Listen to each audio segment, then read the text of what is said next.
Hello and welcome back to my channel. My name is Edward Shihab. In this video, we will discuss what is a business case, the essential elements of a business case, and how it acts as a crucial decision-making tool in the corporate world.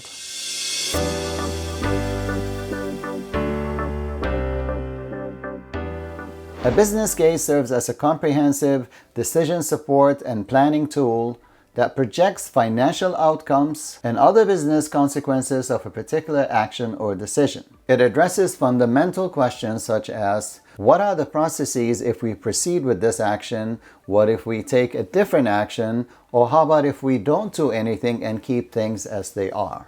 Imagine a company that is deciding whether it should invest in a new CRM system. A business case for this decision would project the financial outcomes and consequences for the business if they were to go with the new CRM system versus maintaining what they already have in place. It would analyze factors such as increased efficiency, customer satisfaction, and potential cost savings. What are the essential elements of a business case? A compelling and credible business case is characterized by several essential elements. Number one, completion. Determining when a business case is complete is crucial. A complete business case outlines all relevant data and information necessary for decision making. Number two, compelling nature. A compelling business case tells a convincing story supported by facts and logic. It should be able to withstand critical scrutiny. Number three, credibility. Credible business cases provide clear boundaries for analysis, ensuring that only relevant data are included. This enhances the confidence of stakeholders in the presented information. Using the example of the CRM system implementation, a compelling and credible business case would include a thorough analysis of all of the costs associated with acquiring and implementing the new system, as well as the anticipated benefits such as customer retention and increased sales. It would also consider the risk associated with delayed implementation and incompatibility with existing systems. Now let's talk about the structure and contents of a business case. While there's no one size that fits all when it comes to business cases, but there are key building blocks that contribute to its logical framework. Number one, boundary specification. Clearly defining the boundaries of analysis will ensure that only relevant costs and benefits are considered. Number two, logical structure. A well-structured business case presents information in a logical sequence that allows stakeholders to understand and follow along with your argument. Number three, evidence-based. Supporting the case with credible evidence strengthens its validity and persuasiveness. In the structure of the business case for the CRM, there will be clear delineation of the boundaries of the analysis, specifying which costs and benefits are relevant to the decision.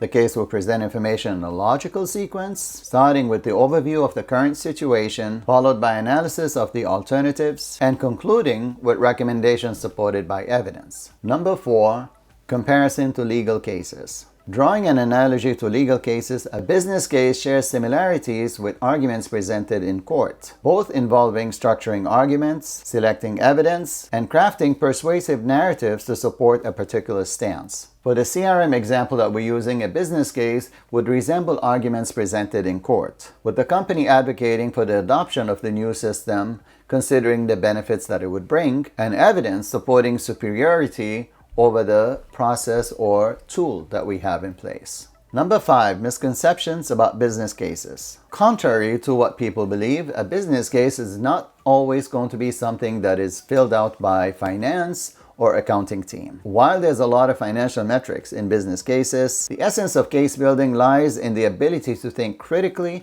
about consequences to the business and to be able to communicate them effectively. For example, a sales manager might provide valuable insights into the potential benefits that we would get in terms of customer relationship and revenue generation by using the new CRM system. Considering everything that I've said, you can see that a business case is an essential decision-making tool in the corporate world. By understanding its essential elements and structure, individuals across various professional backgrounds can contribute effectively to the development of compelling and credible business cases. I hope you enjoyed this video and that now you know what business cases are, the essential elements of a business case, and the structure and component of business cases. If you enjoyed this video, please remember to hit the like button, share it with people that you feel would benefit from it, and if you are not a subscriber yet, please hit the subscribe button along with the notification bell so that I can update you whenever I publish videos like this. Thank you so much for watching and see you on the next video. Take care. Bye-bye.